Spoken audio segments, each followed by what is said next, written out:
குருதேவர் ஸ்ரீராமகிருஷ்ணரின் அமுத மொழிகள். கிறிஸ்தவர்களின் நூல் ஒன்றை யாரோ ஒருவர் ஒரு நாள் கொண்டு வந்தார். நான் அதை படிக்க சொன்னேன். அதில் இருந்ததெல்லாம் வெறும் பாவம் பாவம் பாவம்தான். உங்கள் பிரம்ம சமாஜத்திலும் பாவம் பாவம் என்ற பேச்சுதான். நான் கட்டுண்டவன் என்று மீண்டும் மீண்டும் சொல்லிக் கொண்டிருக்கின்ற உதவாக்கரை கட்டுண்டவனாகவே ஆகிவிடுகிறான். நான் பாவி என்று இரவும் பகலும் பிதட்டுபவன் அப்படியே ஆகிவிடுகிறான். என்ன, நான் இறைவனின் திருநாமத்தை சொல்கிறேன்.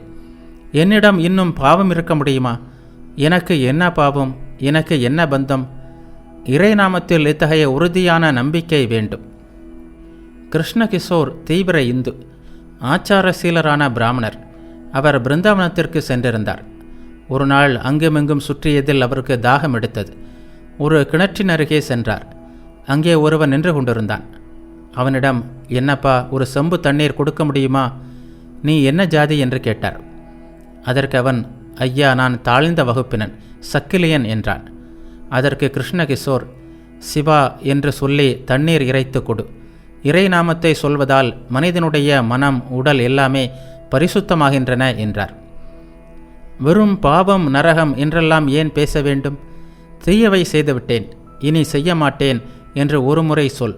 இறை நாமத்தை நம்பு. தூய பக்தியை மட்டுமே நான் தேவியிடம் வேண்டினேன். கைகளில் மலர் எடுத்து அவளுடைய திருவடி தாமரைகளில் இட்டு, அம்மா, இதோ உனது பாவம் எடுத்துக்கொள், இதோ உனது புண்ணியம் எடுத்துக்கொள். எனக்கு தூய பக்தியை கொடு. இதோ உனது ஞானம் எடுத்துக்கொள், இதோ உனது அஞ்ஞானம் எடுத்துக்கொள். எனக்கு தூய பக்தியை கொடு. இதோ உனது தூய்மை எடுத்துக்கொள், இதோ உனது அசுத்தம் எடுத்துக்கொள். எனக்கு தூய பக்தியை கொடு. இதோ உன் தர்மம் எடுத்துக்கொள், இதோ உன் அதர்மம் எடுத்துக்கொள். தூய பக்தியை மட்டும் எனக்கு கொடு என்றெல்லாம் வேண்டினேன். இல்லற வாழ்வில் இறையனுபூதி ஏன் கிடைக்காது? ஜனகருக்கு கிடைத்தது. ராமபிரசாதர் இந்த உலகை மாயமாளிகை என்று கூறுகிறார். ஆனால் இறைவனுடைய பாத கமலங்களில் பக்தி கொண்டு விட்டாலோ உலகம் இது ஓர் ஆனந்த மாளிகை. ஆனால் திடீரென்று யாரும் ஜனகராகி விட முடியாது. ஜனக மன்னர் தனிமையில் கடின தவம் செய்துள்ளார். இல்லறத்தில் இருந்தாலும் அவ்வப்போது தனிமையில் வாழ வேண்டும். 3 நாட்களாவது வீட்டை விட்டு தனிமையில் சென்று இறைவனை நாடி அழுதால் அது நல்லது. அது முடியவில்லை என்றால் ஒரு நாளாவது தனிமையில் இருந்து இறைவனை சிந்தித்தால் அதுவும் நல்லதுதான். மனைவி மக்களுக்காக குடம் குடமாக கண்ணீர் விடுகிறார்கள். இறைவனுக்காக யார் அழுகிறார்கள்? சொல். இறைவனை நாடி அவ்வப்போது தனிமையில் சாதனைகள் செய்ய வேண்டும். இல்லறத்தில் பல்வேறு கடமைகளுக்கு இடையில் மனத்தை ஒருமுகப்படுத்துவதற்கு ஆரம்ப காலத்தில் பல தடைகள் ஏற்படத்தான் செய்யும். நடைபாதையில் உள்ள மரத்தை எடுத்துக்கொள்ளுங்கள். அது செடியாக இருக்கும்போது வேலையிடாவிட்டால் ஆடு மாடுகள் மேய்ந்துவிடும். ஆரம்ப நிலையில் வேலி வேண்டும். அடி பருத்துவிட்டால் பிறகு வேலி தேவையில்லை. அதில் யானையை கட்டினால் கூட ஒன்றும் ஆகாது. நோயோ விஷ ஜுரம். இதில் நோயாளியின் அறையில் குடத்தில் தண்ணீரும் புளி ஊறுகாயும் உள்ளன. நோயாளி குணமடைய வேண்டுமானால் முதலில் அவனை அந்த அறையிலிருந்து அப்புறப்படுத்த வேண்டும். உலகியல் மனிதன் ஜுர நோயாளி. போகப் பொருட்கள் தான் தண்ணீர் குடம். இன்ப நாட்டம்தான் தாகம். ஊறுகாயை நினைத்தாலே நாக்கில் நீர் ஊறுகிறது. அதை அருகில் கொண்டு வரக்கூட தேவையில்லை. இத்தகைய பொருள் கூட வீட்டில் உள்ளது. அதுதான் பெண்ணின் உறவு. எனவே தனிமை சிகிச்சை வேண்டும். விவேகமும் வைராக்கியமும் பெற்ற பிறகே இல்லறத்தில் ஈடுபட வேண்டும். வாழ்க்கை கடலில் காமம், கோபம் முதலான முதலைகள் உள்ளன. மஞ்சளை உடம்பில் பூசிக்கொண்டு நீரில் இறங்கினால் முதலைகளை குறித்து பயப்பட வேண்டியதில்லை. விவேக வைராக்கியம்தான் மஞ்சள். உண்மையற்றது இவற்றை பகுத்தறிவதே விவேகம். இறைவனே உண்மை, அவரே நிலையானவர். மற்றவையெல்லாம் உண்மையற்றவை, நிலையற்றவை, 2 நாட்களுக்கே இருப்பவை. இந்த உணர்வும் இறைவனிடம் அனுராகமும் வேண்டும். அவரிடம் ஈர்க்கப்பட வேண்டும், அன்பு வேண்டும். கோபியர்கள் கண்ணனிடம் இத்தகைய ஈர்ப்பை பெற்றிருந்தார்கள். இதோ பாருங்கள், இங்கே விஜயர் வந்துள்ளார். உங்கள் சண்டை சிவனுக்கும் ராமனுக்கும் நடந்த சண்டை போல் உள்ளது. ராமனின் குரு சிவன், சிவனின் குரு ராமன். இருவருக்கும் போர் நடந்தது. உடனே அவர்கள் சமாதானமாகியும் விட்டார்கள். ஆனால் சிவபெருமானுடைய பூதகணங்களுக்கும் ராமனின் குரங்கு பட்டாளத்திற்கும் இடையில் சண்டையும் அடிதடையும் நிற்கவில்லை. மிகவும் நெருக்கமானவர்களுக்கு இடையே இவ்வாறு உண்டாகவே செய்கிறது. லவகுசர்கள் ராமனுடன் போரிட்டனர். தாயும் மகளும் தனித்தனியாக செவ்வாய் விரதம் இருப்பார்கள். தாயின் நலனும் மகளின் நலனும் வெவ்வேறா என்ன? இல்லை. இவளின் நன்மையில் அவளுக்கு நன்மை உண்டாகிறது, அவளின் நன்மையில் இவளுக்கு நன்மை உண்டாகிறது. அதுபோல் இவருக்கு ஒரு சமாஜம் வேண்டும், அவருக்கும் ஒரு சமாஜம் வேண்டும். குருதேவர் ஸ்ரீராமகிருஷ்ணரின் அமுத மொழிகள். ஆனால் இதெல்லாம் வேண்டியதுதான். இல்லாவிட்டால் பகவானே பிருந்தாவனத்தில் கோபியருடன் விளையாடும்போது ஜடிலனும் குடிலனும் எதற்கு? ஜடிலனும் குடிலனும் இல்லாமல் விளையாட்டு சுவைக்காது. ராமானுஜர் விசிஷ்டாத்வைதி, அவரது குருவோ அத்வைதி. இறுதியில் இருவருக்கும் கருத்து வேறுபாடு. ஒருவர் மற்றவரை கண்டிக்க ஆரம்பித்தனர். இவ்வாறெல்லாம் நடக்கவே செய்யும். ஆனால் எது எப்படியானாலும் அவர்கள் குரு சீடராகவே இருந்தார்கள்.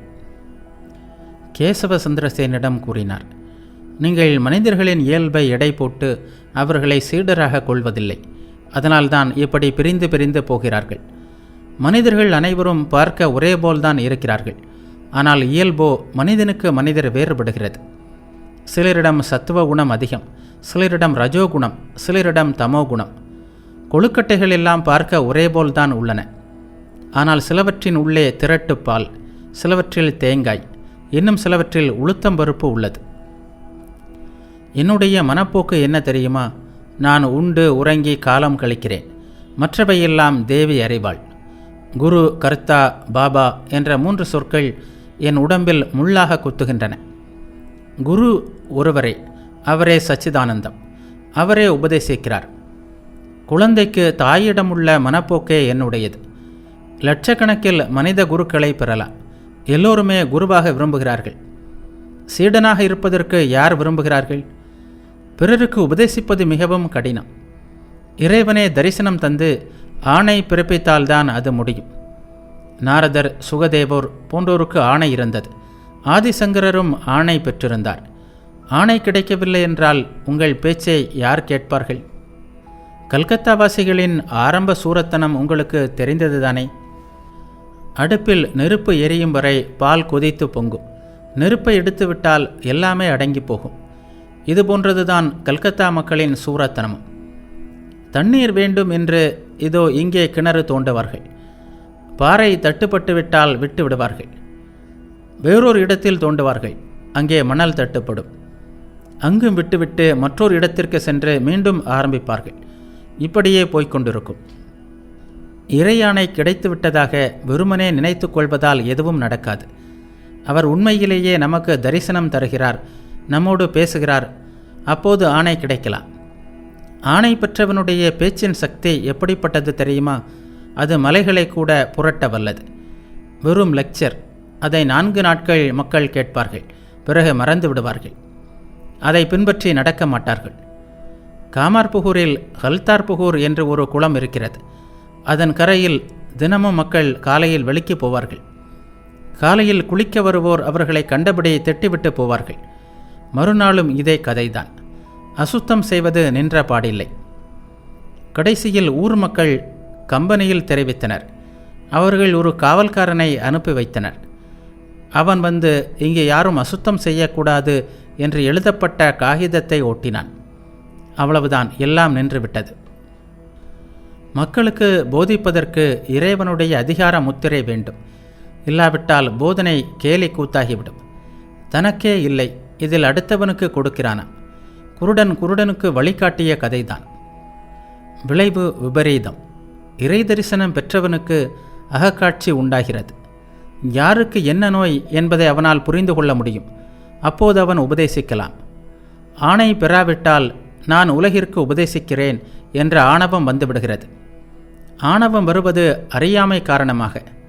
அறியாமை காரணமாகவே நான் கர்த்தா என்ற எண்ணம் வருகிறது. இறைவனே கர்த்தா. அவர்தான் எல்லாவற்றையும் செய்பவர். நான் எதையும் செய்யவில்லை என்ற உணர்வு ஏற்படுமானால் அவன் ஜீவன் முக்தன். நானே செய்பவன் என்ற நினைப்பிலிருந்துதான் எல்லா துன்பங்களும் அமைதியின்மையும் வருகின்றன. உலகத்திற்கு நல்லது செய்ய வேண்டும் என்று நீங்கள் சொல்கிறீர்கள். உலகம் அவ்வளவு சிறியதா என்ன? உலகத்திற்கு உதவ நீங்கள் யார்? சாதனைகள் செய்து இறைவனை அறியுங்கள், அவரை பெறுங்கள். அவர் ஆற்றலை தந்தால்தான் எல்லோருக்கும் உதவி செய்ய முடியும், இல்லாவிட்டால் துளியளவும் முடியாது. இறைக்காட்சி கிடைக்காத வரை எல்லா காரியங்களையும் விட்டுவிட வேண்டுமா? வேண்டாம். எதற்காக விட வேண்டும்?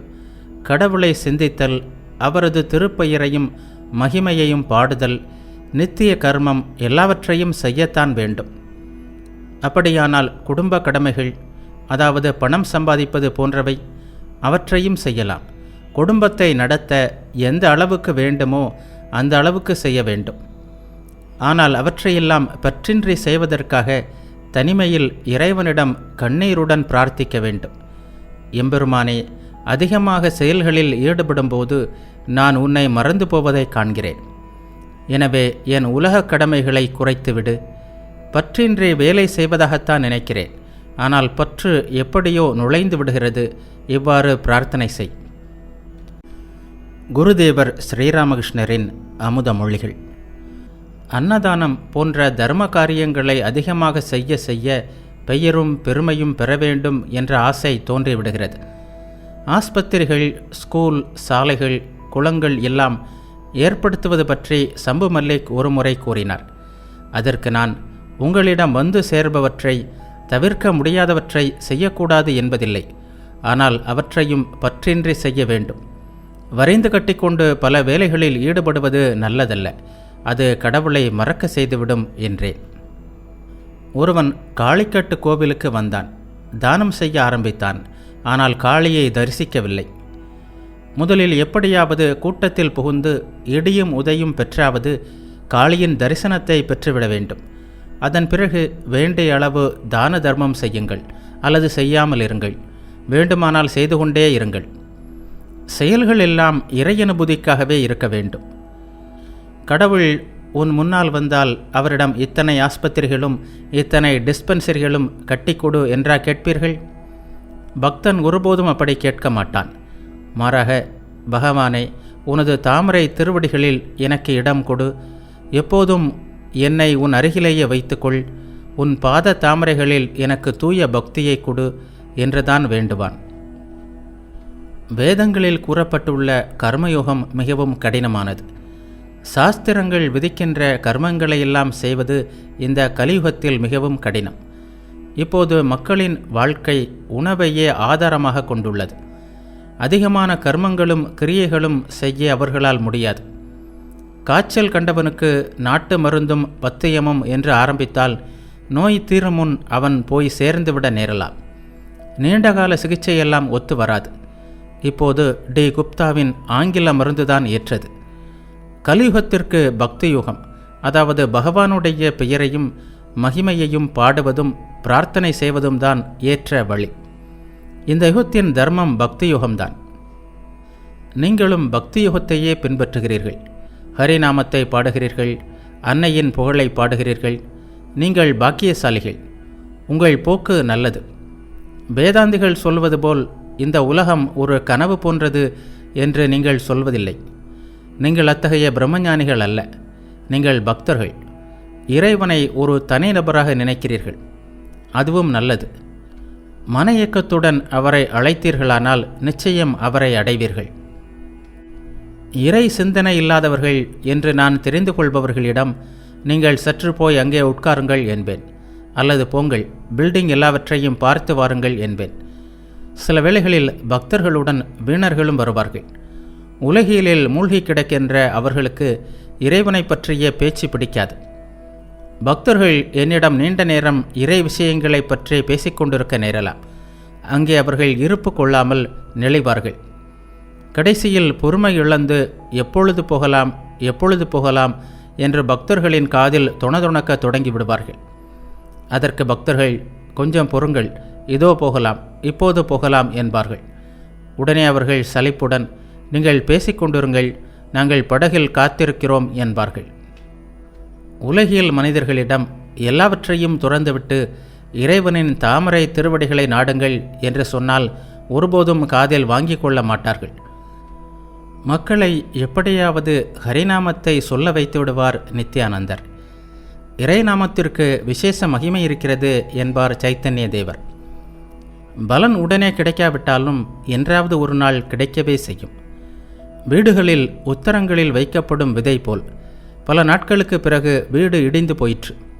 அப்போது அந்த விதை மண்ணில் விழுந்து முளைத்தது, கனிகளும் தந்தது. உலகியல் மனிதர்களிடம் சத்துவம், ராஜசம், தாமசம் என்று 3 குணங்கள் அமைந்திருப்பது போல் பக்தியிலும் இந்த 3 குணங்கள் உள்ளன. சத்துவ குணம் மிக்கவர்கள் எப்படி இருப்பார்கள் தெரியுமா? அவர்களுடைய வீடு அங்குமிங்கும் இடிந்து கிடக்கும். அதை பழுது பார்க்க மாட்டார்கள். பூஜை அறையில் புறாக்கள் அசுத்தம் செய்யும். முற்றத்தில் பாசி படிந்திருக்கும். அதையெல்லாம் பற்றி கவலைப்படவே மாட்டார்கள். மேஜை, நாற்காலி எல்லாம் பழையனவாக இருக்கும். அவற்றை அழகாக வைக்க வேண்டும் என்று முயற்சி செய்ய மாட்டார்கள். உடுப்பதற்கு ஏதோ துணி என்று ஒன்று இருந்தால் போதும். இவர்கள் மிகவும் சாந்தமானவர்கள், ஒழுக்கமுடையவர்கள், கருணை நிறைந்தவர்கள், கபடம் இல்லாதவர்கள், யாருக்கும் எந்த தீமையும் செய்ய மாட்டார்கள். ரஜோகுண மனிதர்களுக்கும் சில அடையாளங்கள் உண்டு. கைக்கடிகாரம், அதில் செயின், விரலில் 2-3 மோதிரங்கள், இவற்றோடு அவர்கள் காட்சியளிப்பார்கள். வீட்டில் உள்ள மர சாமான்கள் பளபளப்பாக இருக்கும். சுவர்களில் குவீன், இளவரசர் மற்றும் பெரிய மனிதர்களின் படங்கள் எல்லாம் மாட்டப்பட்டிருக்கும். வீடு சுண்ணாம்பு அடித்து ஒரு கீறல் கூட இல்லாமல் பளிச்சென்று இருக்கும். பலவிதமான அழகிய துணிகள் இருக்கும். வேலைக்காரர்கள் கூட நல்ல உடைகள் உடுத்தி இருப்பார்கள். இப்படி பல விஷயங்கள் இருக்கும். தமோகுண மனிதர்களின் அடையாளங்கள் தூக்கம், காமம், குரோதம், அகங்காரம் என்பவை. குருதேவர் ஸ்ரீராமகிருஷ்ணரின் அமுத மொழிகள். பக்தியிலும் சத்துவகுணம் உள்ளது. சத்துவகுண பக்தன் மிகவும் இரகசியமாக தியானம் செய்வான். சில வேளைகளில் கொசுவலைக்குள் உட்கார்ந்தும் தியானம் செய்வான். இவன் தூங்குகிறான். ஒருவேளை இரவெல்லாம் தூக்கம் இல்லையோ என்னவோ, அதனால்தான் இன்னும் படுக்கையிலேயே கிடக்கிறான் என்று மற்றவர்கள் நினைப்பார்கள். பசியை போக்கும் அளவுக்குத்தான் உடல் மீது கவனம் செலுத்துவான். இவனுக்கு சோறும் கீரையும் கிடைத்தாலே போதும். சுவையாக சாப்பிட வேண்டும் என்ற விருப்பம் எதுவும் இல்லை. உடையிலும் ஆடம்பரம் இருக்காது. வீட்டு சாமான்களும் சாதாரணமாகத்தான் இருக்கும். சத்துவகுண பக்தன் ஒருபோதும் பிறரை முகஸ்துதி செய்து பணம் சம்பாதிக்க முயலமாட்டான். ரஜோகுண பக்தன் பொட்டு வைத்துக் கொள்வான். ருத்ராட்ச மாலை அணிந்திருப்பான். அதில் இடையிடையே தங்கமணிகள் கோர்க்கப்பட்டிருக்கும். பூஜை செய்யும்போது பட்டு உடுத்திக் கொள்வான். தமோகுண பக்தனிடம் நம்பிக்கை கொழுந்துவிட்டு எரியும். பணத்தை பிடுங்குகின்ற கொள்ளைக்காரனைப் போல் இந்த பக்தன் இறைவனை வற்புறுத்துவான். அடி, உதை, கட்டு என்று கொள்ளைக்காரனது வழியே இவனிடம் காணப்படும். என்ன, நான் இறைவனது திருநாமத்தை சொல்கிறேன், எனக்காவது பாவமாவது, நான் அவளுடைய குழந்தை, தேவி பராசக்தியின் ஆற்றல்களுக்கும் புகழுக்கும் வாரிசல்லவா நான், இப்படிப்பட்ட உறுதி இருக்க வேண்டும். தமோ குணத்தின் போக்கை திருப்பிவிட்டால் இறை அனுபூதி வாய்க்கிறது. இறைவனிடம் அடம்பிடி. அவர் வேற்று மனிதர் அல்லவே, அவர் நமக்கு உரியவர் அல்லவா, நம் உறவினர்.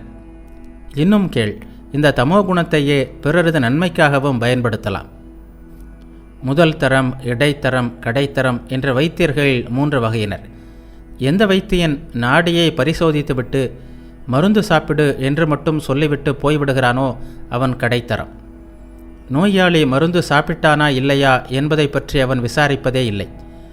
மருந்து சாப்பிடும்படி நோயாளியை பலவிதங்களில் கேட்டுக்கொள்பவன் இடைத்தர வைத்தியன்.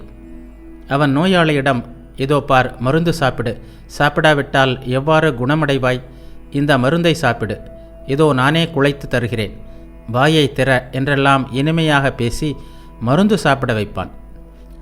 எவ்வளவு வற்புறுத்தியும் இதமாக கூறியும் நோயாளி மருந்தை சாப்பிட மறுக்கிறான் என்று கண்டால் அவனை கீழே தள்ளி மார்பில் முட்டியை ஊன்றி கட்டாயப்படுத்தி மருந்து சாப்பிட வைப்பான் முதல் தர வைத்தியன். இவன் தமோகுண வைத்தியன். ஆனால் இந்த குணத்தால் நோயாளிக்கு நன்மை ஏற்படுகிறது, தீமை ஏற்படுவதில்லை. வைத்தியர்களைப் போல் ஆச்சாரியர்களும் 3 வகையினர்.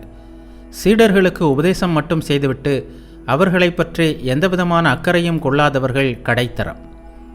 எந்த ஆச்சாரியர் சீடர்களின் நன்மைக்காக திரும்ப திரும்ப விளக்குகிறாரோ, அதன் மூலம் உபதேசங்களின் உட்கருத்துக்களை சீடர்கள் அறிந்து கொள்ளுமாறு செய்கிறாரோ, பல வகைகளில் அவர்களை தூண்டுகிறாரோ, நெருங்கி பழகி அன்பு காட்டுகிறாரோ அவர் இடைத்தர ஆச்சாரியர்.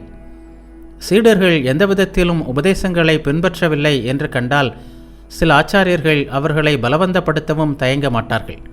அவர்களே முதல் தர ஆச்சாரியர். கடவுள் உருவம் உடையவரா உருவம் அற்றவரா? அவர் எப்படிப்பட்டவர் என்று சொல்ல முடியாது. அவர் உருவம் இல்லாதவர், அதே வேளையில் உருவம் உடையவரும் கூட. பக்தர்களுக்காக அவர் உருவம் தாங்குகிறார். யார் ஞானியோ, அதாவது யார் உலகத்தை கனவு போல் காண்கிறார்களோ அவர்களுக்கு அவர் உருவம் அற்றவராக உள்ளார். நான் தனிப்பட்ட ஒருவன் என்பதும் உலகம் தன்னிலிருந்து வேறுபட்ட ஒன்று என்பதும் பக்தனுக்கு தெரியும். எனவே இறைவன் பக்தனுக்கு ஒரு தனிநபராக காட்சி அளிக்கிறார். ஞானி, அதாவது வேதாந்தி, இதுவல்ல என்று ஆராய்ச்சி செய்கிறார். இவ்வாறு ஆராய்ச்சி செய்து நான் உண்மையல்ல, உலகமும் கனவு போல் உண்மையற்றது என்பதை அகத்தில் உணர்கிறான். ஞானி பிரம்மத்தை தன் உணர்வில் உணர்கிறான். ஆனால் அவர் யார் என்பதை சொற்களால் சொல்ல அவனால் முடிவதில்லை. கடவுள் இப்படிப்பட்டவர் என்று சொல்ல முடியாது. அது எப்படி தெரியுமா? கங்கு கரையற்ற சச்சிதானந்த பெருங்கடலில் பக்தி என்னும் குளிர்ச்சியினால் தண்ணீர் ஆங்காங்கே உறைந்து பனிக்கட்டியாகிறது. திடமான பனிக்கட்டியாகி விடுகிறது. அதாவது பக்தர்களுக்காக இறைவன் தனிநபராக வருகிறார். அதாவது சில வேளைகளில் உருவம் தாங்கி வருகிறார். ஞான சூரியன் உதித்தால் அந்த பனிக்கட்டி உருகிவிடுகிறது. அப்போது இறைவன் உருவம் உடையவர் என்று உணர்வதில்லை. அவருடைய உருவக்காட்சி கிடைப்பதில்லை. அவர் யார் என்பதை வாயினால் சொல்ல முடியாது. யார் சொல்வது? யார் சொல்வானோ அவனே இல்லை. அவனது நான் உணர்வு தேடினாலும் கிடைப்பதில்லை. குருதேவர் ஸ்ரீராமகிருஷ்ணரின் அமுத மொழிகள். ஆராய்ச்சி செய்து பார்க்கும்போது நான், அது, இது எல்லாம் இல்லாமல் போய்விடுகிறது. வெங்காயத்தின் சிவப்பான முதல் தோலை உரித்தால் வெள்ளை தோல் வருகிறது. இப்படி உரித்து கொண்டே போனால் உள்ளே ஒன்றையும் காண முடிவதில்லை. எங்கே தனது நான் என்பதையே தேடி பிடிக்க முடியாதோ அங்கே தேடுபவர்தான் யார்? பிரம்மத்தின் இயல்பை உணர்வில் உணர்வது என்றால் என்ன என்பதையெல்லாம் அங்கே யார் கூறுவது? ஓர் உப்பு பொம்மை கடலை அளக்க சென்றது. கடலில் இறங்கியதுமே அதில் கரைந்து விட்டது. பிறகு செய்தி சொல்வது யார்? பூரண ஞானத்தின் அடையாளம் என்ன? பூரண ஞானம் ஏற்படும்போது மனிதன் மௌனியாகிறான். அப்போது நான் என்ற உப்பு பொம்மை சச்சிதானந்தம் என்ற கடலில் கரைந்து ஒன்றாகிவிடுகிறது. அங்கே வேறுபாட்டு உணர்வு சிறிதும் இருப்பதில்லை. ஆராய்ச்சி முடியாத வரை மனிதர்கள் வெற்று வாதங்களில் ஈடுபடுகிறார்கள். அது முடிவுற்ற அளவில் மௌனமாகி விடுகிறார்கள். குடம் நிறைந்துவிட்டால் குடத்து தண்ணீரும் குளத்து தண்ணீரும் ஒன்றாகிவிட்டால் சத்தம் எழுவதில்லை. குடம் நிரம்பாதது வரை சத்தம் வந்து கொண்டேதான் இருக்கும். கடலில் கருப்பு தண்ணீர் பகுதியை கப்பல் அடைந்தால் அது திரும்பி வராது என்று பழங்கால மக்கள் கூறுவார்கள். நான் ஒளிந்தால் எல்லா தொல்லைகளும் ஒளிந்து போகும். 1000 ஆராய்ச்சி செய்யுங்கள், நான் மட்டும் போவதே இல்லை. உங்களுக்கும் எனக்கும் நான் பக்தன் என்ற எண்ணம் நல்லது. பக்தனுக்கு பிடித்தது சகுண பிரம்மம், அதாவது இறைவன் குணங்களோடு கூடியவர் என்ற கருத்து. அவர் ஒரு மனிதராக உருவம் தாங்கி வந்து காட்சி தருகிறார். பிரார்த்தனைகளை கேட்கிறார். உங்கள் பிரார்த்தனைகள் அவரை நோக்கியே செய்யப்படுகின்றன. நீங்கள் வேதாந்திகளோ ஞானிகளோ அல்ல, நீங்கள் பக்தர்கள். இறைவனுக்கு உருவம் உண்டு என்பதை ஏற்பதாலோ ஏற்காததாலோ எதுவும் நடந்துவிடப் போவதில்லை. இறைவன் ஒரு தனி நபர். அவர் நம் பிரார்த்தனைகளுக்கு செவி சாய்க்கிறார். இந்த பிரபஞ்சத்தை படைப்பதும் காப்பதும் அழிப்பதும் அவரே. அவர் அளவற்ற ஆற்றல்களை பெற்றவர். இந்த உணர்வு இருந்தாலே போதும். பக்தி நெறியின் மூலம் அவரை அடைவது எளிது. இறைவனை காண முடியுமா? முடியுமானால் எங்களால் ஏன் அவரை காண முடியவில்லை என்று சிலர் கேட்கிறார்கள். இறைவனை காணலாம், கட்டாயமாக காணலாம். உருவத்துடன் காணலாம், உருவம் இல்லாமலும் காணலாம். இதை எப்படி உங்களுக்கு புரிய வைப்பேன்? மன இயக்கத்துடன் அவருக்காக உன்னால் அழ முடியுமா? குழந்தைகளுக்காகவும் மனைவிக்காகவும் பணத்திற்காகவும் மக்கள் குடம் குடமாக கண்ணீர் வடிக்கிறார்கள். இறைவனுக்காக யார் அழுகிறார்கள்? குழந்தை ஊதலை ஊதிக்கொண்டு தாயை மறந்திருக்கும் வரை தாயும் சமையல் போன்ற வீட்டு வேலைகளில் ஈடுபடுகிறாள்.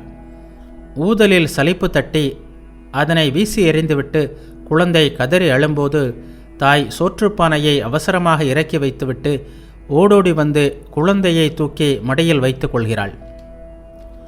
எந்த பக்தன் எந்த உருவை காண்கிறானோ அதையே புரிந்து கொள்கிறான். உண்மையில் எந்த குழப்பமும் இல்லை. எப்படியோ அவரை ஒருமுறை கண்டுவிட்டால் போதும். அவரே நமக்கு எல்லாவற்றையும் புரிய வைத்து விடுவார். அந்த பக்கமே காலடி எடுத்து வைக்கவில்லை. இந்த நிலையில் அனைத்தையும் அறிவது எப்படி? இறைவனை இடைவிடாமல் எப்போதும் நினைத்து கொண்டிருப்பவனுக்கே அவரது இயல்பு என்ன என்பது தெரியும். அவர் பல்வேறு வடிவங்களில் காட்சி தருகிறார், பல்வேறு நிலைகளில் காட்சி தருகிறார். அவருக்கு குணம் உண்டு, அதே வேளையில் குணம் இல்லை என்பது அவனுக்கு மட்டுமே தெரியும். பச்சோந்தி பல நிறங்களை கொண்டது, சில வேளைகளில் நிறமற்றது என்பது மரத்தடியில் இருப்பவனுக்கே தெரியும். மற்றவர்கள் கடவுளை பற்றி வீண்வாதமும் சண்டையும் செய்து கஷ்டப்படுகிறார்கள். அருவக்கடவுள் என் தந்தை, உருவக்கடவுள் என் தாய் என்பார் கபீர்தாஸ். பக்தன் எந்த உருவத்தை நேசிக்கிறானோ அந்த உருவத்தில் கடவுள் காட்சியளிக்கிறார். அவர் பக்தவச்சலனாயிற்றே. வீர பக்தனான அனுமனுக்காகவே பகவான் ராம உருவத்தை தாங்கினார் என்று புராணத்தில் உள்ளது. வேதாந்த ஆராய்ச்சியில் உருவம் கிருவம் எல்லாம் பறந்து விடுகின்றன. பிரம்ம மட்டுமே உண்மை. நாம ரூபங்களோடு கூடிய இந்த உலகம் உண்மையற்றது என்பதே வேதாந்தத்தின் முடிவு. நான் பக்தன் என்ற நினைப்பு இருக்கும் வரைதான் கடவுளை உருவமாக காணவும் அவர் ஒரு தனி நபர் என்று உணரவும் முடியும். ஆராய்ச்சி கண்ணோட்டத்தில் பார்க்கும்போது பக்தன் கொள்கின்ற நான் என்ற எண்ணம் அவனை இறைவனிலிருந்து சற்று தொலைவில் வைத்திருக்கிறது. காளி மற்றும் கண்ணன் சிலைகள் 3.5 முழம் உயரமே இருப்பதன் காரணம் என்ன தெரியுமா? தூரத்திலிருந்து பார்ப்பதால்தான். தொலைவில் இருப்பதால்தான் சூரியன் சிறியவனாக தெரிகிறான். அருகில் சென்றால் நீ எண்ணி பார்க்க முடியாத அளவிற்கு அவன் பெரியவனாக தெரிவான். காளியும் கண்ணனும் ஏன் கருப்பாக தெரிகிறார்கள்? தூரம் காரணமாகத்தான். தொலைவிலிருந்து ஏரியை பார்க்கும்போது அதன் நீர் பச்சையாக, நீளமாக, கருப்பாக தெரியும். அருகில் சென்று கையில் அள்ளி பார்த்தால் எந்த நிறமும் இல்லாதிருப்பது தெரியும். தூரத்திலிருந்து பார்ப்பதால் தான் ஆகாயம் நீல நிறமாக தோன்றுகிறது. அருகில் சென்று பார்த்தால் அதற்கு எந்த நிறமும் இல்லை. குருதேவர் ஸ்ரீராமகிருஷ்ணரின் அமுத மொழிகள். வேதாந்த ஆராய்ச்சியில் பிரம்மம் குணமற்றது என்கிறேன் நான். அவரது இயல்பு என்ன என்பதை சொற்களால் விவரிக்க இயலாது. ஆனால் நீ இருப்பது எதுவரை உண்மையோ அதுவரை இந்த உலகமும் உண்மை. கடவுளுடைய பல வடிவங்களும் உண்மை. கடவுளை ஒரு தனிநபராக நினைப்பதும் உண்மை. உங்களுக்குரிய வழி பக்தி நெறி. இது மிகவும் நல்லது, எளியதும் கூட. எல்லையற்ற இறைவனை அறிய முடியுமா என்ன? அறிய வேண்டிய அவசியம்தான் என்ன? பெறுவதற்கரிய மானிட பிறவியை பெற்ற நமக்கு வேண்டியதெல்லாம் அவரது பாத கமலங்களில் பக்திதான். ஒரு டம்ளர் தண்ணீரில் என் தாகம் தீர்ந்து போகும்போது குளத்தில் எவ்வளவு தண்ணீர் உள்ளது என்பதை நான் அளக்க வேண்டிய அவசியம் என்ன? அரை புட்டி கள் குடித்தாலே போதை ஏற்பட்டுவிடும் என்கிற போது கடையில் எவ்வளவு கள் இருக்கிறது என்ற கணக்கு வழக்கினால் எனக்கு என்ன பயன்? எல்லையற்ற அவரை அறிந்து கொள்ள வேண்டிய அவசியம்தான் என்ன? வேதங்களில் பிரம்மஞானிகளின் பல்வேறு நிலைகள் கூறப்பட்டுள்ளன. ஞான நெறி மிகவும் கடினமானது. உலகியலின், அதாவது காமினி காஞ்சனத்தின் சாயல் இருந்தாலும் ஞானம் வராது. எனவே இது கலியுகத்திற்கு ஏற்ற நெறி அல்ல. வேதங்களில் 7 தளங்களை பற்றி கூறப்பட்டுள்ளது. இவை மனத்தின் வெவ்வேறு மையங்களாகும். மனம் உலகியலில் உழலும்போது பிறப்புறுப்பு, குதம், தொப்புள் இவையே அதன் இடங்கள். அப்போது மேல்நோக்கிய பார்வை அதற்கு இருப்பதில்லை. காமினி காஞ்சனத்திலேயே அது சஞ்சரிக்கிறது. மனத்தின் 4ஆம் தளம் இதயம். இங்கே முதலாக உணர்வின் வெளிப்பு ஏற்படுகிறது. 4 பக்கத்திலும் ஜோதி தரிசனம் உண்டாகிறது. அந்த ஜோதியைக் கண்டு திகைக்கிறான் மனிதன். ஆ, இது என்ன, இது என்ன என்று கூவுகிறான். இதற்கு பிறகு அவனது மனம் கீழ் நோக்கி, அதாவது உலகியலை நோக்கி இறங்குவதில்லை. மனத்தின் 5வது தளம் தொண்டை. யாருடைய மனம் தொண்டையை அடைந்து விட்டதோ அவனது அவித்தியை, அஞ்ஞானம் எல்லாம் நீங்கிவிடுகிறது. கடவுளை தவிர வேறு எதையும் கேட்பதற்கோ பேசுவதற்கோ அவன் விரும்புவதில்லை. அப்படி வேறு யாராவது பேசினால் அந்த இடத்தை விட்டு எழுந்து போய்விடுவான். மனத்தின் 6ஆம் தளம் பூர்வமத்தி. மனம் அந்த தளத்தை அடையும் போது இரவு பகலாக இறைவனின் உருவக் காட்சி கிடைக்கிறது. அந்த நிலையிலும் நான் என்பது சிறிது இருக்கிறது. ஈடு இணையற்ற அந்த காட்சியில் மனிதன் பித்தனாகிறான். அந்த உருவத்தை தொடவும் அணைக்கவும் விரும்புகிறான். ஆனால் அது முடிவதில்லை. எப்படியென்றால், லாந்தர் விளக்கின் சுடரை தொட்டுவிடலாம் என்று தோன்றுகிறது. ஆனால் கண்ணாடி தடுப்பு இருப்பதால் தொட முடிவதில்லை. உச்சந்தலை மனத்தின் 7வது தளம். மனம் அந்த இடத்தை அடையும் போது சமாதி ஏற்படுகிறது. பிரம்மஞானிக்கு நேரடியான பிரம்ம தரிசனம் கிடைக்கிறது. ஆனால் அந்த நிலையில் உடம்பு அதிக நாள் நீடிப்பதில்லை. எப்போதும் சுயநினைவு அற்ற நிலை அது. எதுவும் உண்ண முடிவதில்லை. வாயில் பால் ஊற்றினால் வெளியே வழிந்து விடுகிறது. இந்த தளத்தில் இருந்தால் 21 நாட்களில் உடல் வீழ்ந்துவிடும். இதுவே பிரம்மஞானியின் நிலை. உங்களுக்குரிய வழி பக்தி நெறி. இது மிகவும் நல்லது, சுலபமானது. சமாதி நிலையை அடைந்துவிட்டால் எல்லா கிரியைகளும் நம்மை விட்டு விலகிவிடுகின்றன. பூஜை, ஜபம் முதலியவை, உலக கடமைகள் எல்லாம் விலகிவிடுகின்றன. ஆரம்ப காலங்களில் கிரியைகள் பற்றி பெரிய ஆரவாரம் இருக்கும். இறைவனை நோக்கி முன்னேறும் அளவிற்கு அந்த ஆரவாரங்கள் குறைந்து கொண்டே வரும். நாம சங்கீர்த்தனம் கூட நின்று போக நேரும். சிவநாத்தை பார்த்து கூறினார், நீங்கள் இங்கே வராத வரையில் உங்கள் பெயரையும் புகழையும் பற்றியெல்லாம் பேசிக் கொண்டிருந்தனர். நீங்கள் வந்ததும் அந்த பேச்சுகளெல்லாம் நின்றுவிட்டன. உங்களை பார்ப்பதே ஆனந்தம். இதோ சிவநாத் பாபு வந்துவிட்டார் என்று மட்டும் சொல்கிறார்கள். உங்களை பற்றிய மற்ற பேச்சுகளெல்லாம் அடங்கிவிட்டன. சமாதி நிலை ஏற்பட்ட பிறகு ஒரு சமயம் நான் கங்கையில் தர்ப்பணம் செய்ய முயன்றேன். முடியவில்லை. கைவிரல் இடுக்குகளின் வழியே நீர் வழிந்துவிட்டது. உடனே நான் அழுது கொண்டே ஹலதாரியிடம், அண்ணா, என்ன இது என்று கேட்டேன். அதற்கு அவர், இது கலிதஹஸ்த நிலை என்றார். இறைக்காட்சிக்கு பிறகு தர்ப்பணம் முதலிய கிரியைகள் விலகிவிடுகின்றன.